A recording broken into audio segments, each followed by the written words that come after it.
The forest was silent, not the peaceful silence of nature. A Roman scout stepped carefully through the mist, his sandals sinking into wet earth. The smell reached him before the bodies did, iron, smoke, and decay.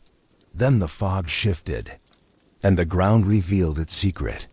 Thousands of dead warriors lay piled in grotesque heaps, shields shattered, spears snapped, faces frozen in expressions of terror and disbelief. Some had drowned trying to flee. Others had been cut down where they stood.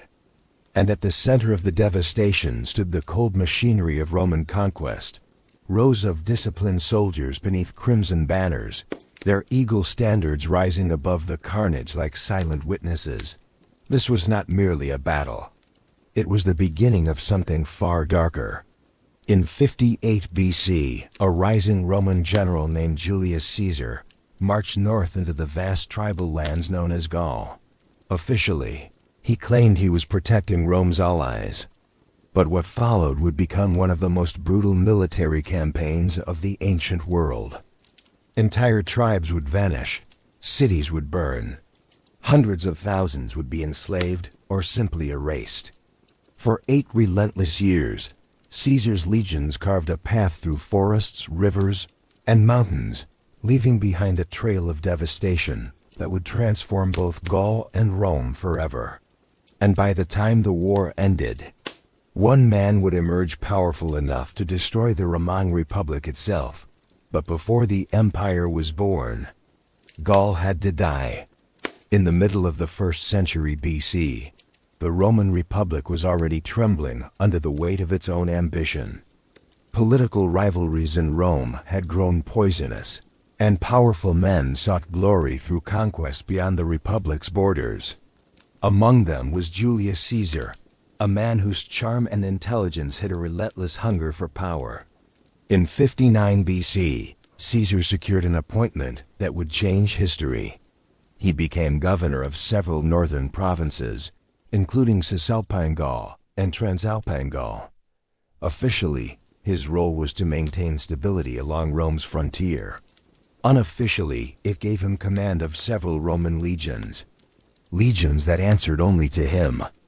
Beyond those provinces stretched the immense and fragmented territory known as Gaul. It was not a single nation, but a vast patchwork of tribes, the Helvetii, the Belgi, the Aedui, the Arverni, and dozens more. They spoke related languages, shared cultural traditions, and worshipped mysterious gods through the rituals of their powerful priestly class, known as the Druids. To Romans, Gaul was both fascinating and terrifying. Roman writers described the Gauls as towering warriors with bright hair, fierce tempers, and a love of battle. Some accounts spoke of ritual sacrifices and grim ceremonies deep within sacred forests. But the greatest fear in Rome came from memory.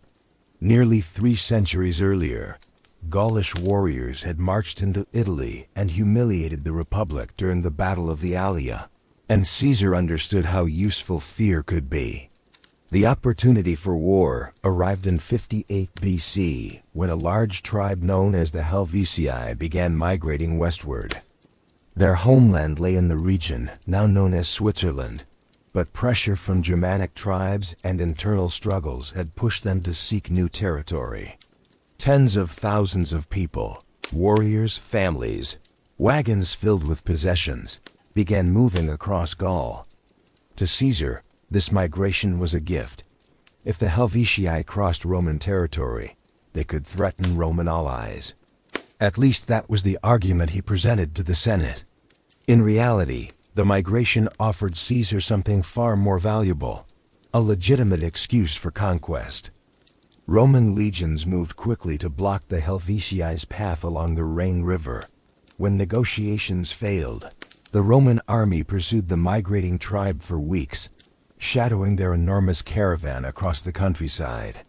Finally, near the town of Bibracte, the two forces collided. The battle was brutal. Roman soldiers advanced in disciplined formations, shields locked together like a moving wall of iron. The Helvetii fought with desperate courage, charging repeatedly into the Roman lines. For hours the fighting raged. Eventually, Roman discipline prevailed. The Helvetii were shattered. According to Caesar's own writings in Commentary de Bello Gallico, the survivors were forced to return to their homeland under Roman supervision. Whether this account was exaggerated is debated by historians, but the message was clear. Rome had begun its conquest. Yet the Helvetii were only the first of many enemies. Soon another threat emerged from the east. Germanic tribes led by the formidable king.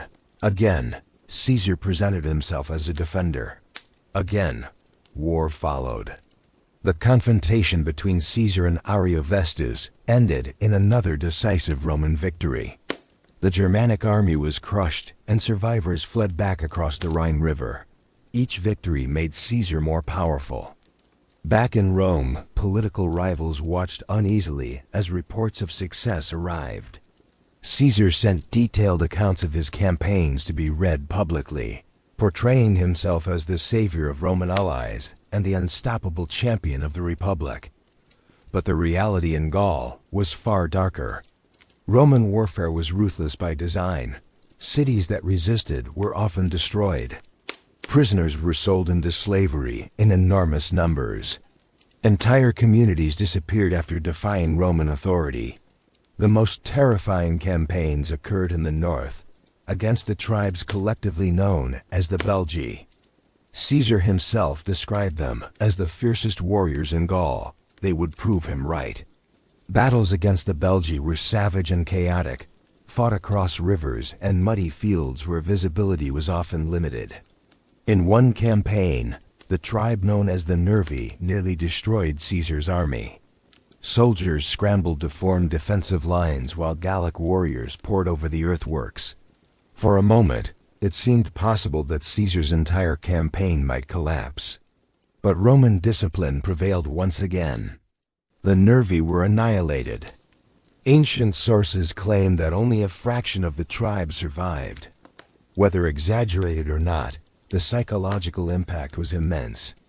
Word spread quickly across Gaul. The Romans were unstoppable, and their general was something even more dangerous. He was patient, he was ambitious, and he was just getting started. For several years, the Roman war machine seemed unstoppable. One by one, tribes across Gaul submitted to Roman authority. Some were defeated in battle. Others surrendered before Roman legions even arrived, terrified by stories of annihilated tribes and burning cities. But beneath the surface, resentment was growing. The Romans demanded grain, hostages, and loyalty. Tribal leaders who cooperated were rewarded with protection and influence. Those who resisted faced destruction. Every Roman victory created new enemies. And slowly, quietly, Gaul began to realize something terrible. If they continued fighting as separate tribes, they would all be destroyed. Then, in 52 BC, a young noble from the powerful Arverni tribe emerged to unite them. His name was Vercingetorix. Roman discipline, armor, and tactics were nearly impossible to overcome in a straightforward clash. So he chose a different path: total war. The plan was brutal, but effective. If the Romans needed food and supplies to survive, Gaul would deny them everything. Villages were burned, fields were destroyed, food stores were emptied or poisoned. Entire towns were abandoned and set on fire before Roman forces could reach them. The land itself became a weapon. Ancient writers described long columns of refugees moving through the countryside, while smoke rose behind them like a black curtain across the horizon. Even Caesar was impressed by the strategy. But Rome had its own weapon: ruthlessness. One city refused to burn itself. The wealthy settlement of Avaricum begged Vercingetorix for mercy. Its leaders argued that their strong walls and natural defenses made it impossible for the Romans to capture.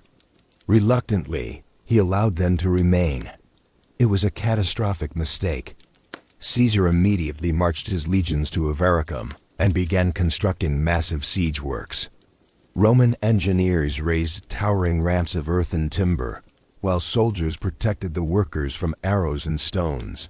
For weeks the defenders resisted. Hunger spread among the Roman troops as winter tightened its grip on the land. Yet the siege continued. Finally, Roman forces breached the walls. What followed was not a battle, it was a massacre. According to Caesar's own account in Commentary de Bello Gallico, nearly the entire population of the city was slaughtered. Men, women, children. Ancient sources claim that out of roughly 40,000 inhabitants, only a few hundred escaped. Roman soldiers had been starving during the siege. When they finally entered the city, discipline collapsed into vengeance. The streets ran red, and the smoke from Avaricum could be seen for miles across the countryside. Yet the destruction had an unintended consequence. Instead of terrifying Gaul into submission, it hardened resistance. Vercingetorix tightened his strategy. He avoided direct battle, harassing Roman supply lines and striking isolated units whenever possible. His army grew as more tribes joined the uprising. For the first time in years, Caesar faced the possibility of defeat. The Roman general pursued Vercingetorix across the countryside, searching desperately for a decisive victory. The opportunity finally appeared near the hilltop fortress of Alesia. Vercingetorix retreated there with tens of thousands of warriors. The position was strong. Alesia sat atop a steep hill surrounded by valleys and rivers. Roman forces would have to attack uphill against fortified defenders. Most generals would have withdrawn. Caesar did the opposite. He decided to trap the entire Gallic army inside the city. Roman soldiers began constructing one of the most astonishing military engineering projects in ancient history. Around Alesia, they built a massive ring of fortifications nearly 15 kilometers long. This wall faced inward. Its purpose was to keep the Gallic army trapped inside. But Caesar knew reinforcements would come, so the Romans built a second wall. This one faced outward. A second ring of fortifications stretching more than 20 kilometers, designed to protect the Romans from the massive relief army that was certain to arrive. Between the walls were traps, ditches, sharpened stakes, and hidden pits filled with spikes. It was a fortress designed to fight in two directions at once. Soon the nightmare began. Inside Alesia, Vercingetorix's forces began to starve. Food vanished. Horses were slaughtered. Ancient accounts describe civilians being forced out of the city in desperate attempts to reduce the number of mouths to feed. Thousands of refugees wandered into the space between the Roman walls, begging for mercy. The Romans refused to let them pass. They were left there, slowly dying between the two armies. Meanwhile, the relief force finally arrived. Hundreds of thousands of warriors from across Gaul descended upon Caesar's outer fortifications. Fires burned across the hills as the largest Gallic army ever assembled prepared to break the siege. For days, chaos erupted around Alesia. Attacks came from both sides simultaneously. Inside the fortress, Vercingetorix launched assaults against the inner Roman walls, while the relief army hammered the outer defenses. Roman soldiers fought without rest. Arrows darkened the sky. War horns echoed across the valleys.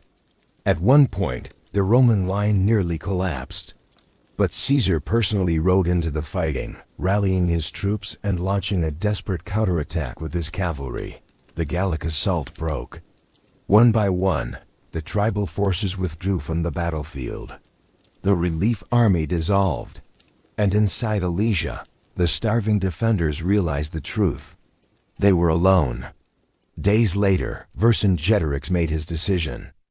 According to later tradition, the Gallic leader rode out of the fortress on horseback, wearing his finest armor. He circled Caesar's seat, removed his weapons, and threw them at the Roman general's feet. Then he surrendered. The rebellion was over. Entire tribes had vanished from history.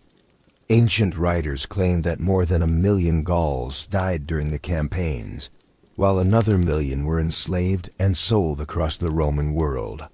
Whether exaggerated or not, the scars left across the land were undeniable. Forests had been burned, cities reduced to ash. Cultures that had existed for centuries were broken in less than a decade. And standing above it all was the man who orchestrated it. Julius Caesar returned to Rome as the most famous general of his generation. His victories in Gaul brought him unimaginable wealth, loyal legions, and the admiration of the Roman people.